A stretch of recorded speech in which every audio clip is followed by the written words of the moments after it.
আমি বলবো সবজির দামটা মোটামুটি একটা সহনীয় পর্যায়ে আছে। যতই দিন যাবে ওই একটু সবজির দাম কমবে, বাট আমি আশা করি যে এমন যেন না কমে যেটা কমলে কৃষক আবার যেন লুজার হয়ে যায়, কৃষক যেন লসের ভিতরে না পড়ে। এইদিকে একটা আমাদের খেয়াল রাখতে। অনেক সময় দেখেন যে এই স্পেশালি এই ইগুলি যে মূলা ঠুলা অনেক সময় তারা দেখা যায় গরুরে খাওয়াই দেয়, কফি টফি গরুরে খাওয়াই দেয়। এটা যেন না হয়। আপনারা জানেন যে আমরা এইটা যেন না হয় এই জন্য আমরা 100-র মতো মিনি কোল্ড স্টোরেজ দিছি, বাট 100 সাফিসিয়েন্ট না। আমরা আরও 100 দেওয়ার চেষ্টা করতেছি, বাট একসাথে তো দেওয়া সম্ভব না। বাট আমরা এইটা সংখ্যাটা যদি এক সময় বাড়াইতে পারি তো এই ঝামেলাটা হবে না। একটা কারণে আপনারা জানেন যে এই শীত মৌসুমের যে সবজিটা, তারপরে আবার গ্রীষ্ম মৌসুম, এইটার মাঝখানে কিন্তু একটা ট্রানজিট পিরিয়ড থাকে 1 মাসের মতো।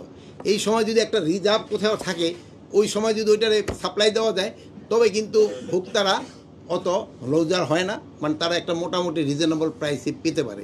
এটার জন্য আমাদের চেষ্টা করা হইতেছে।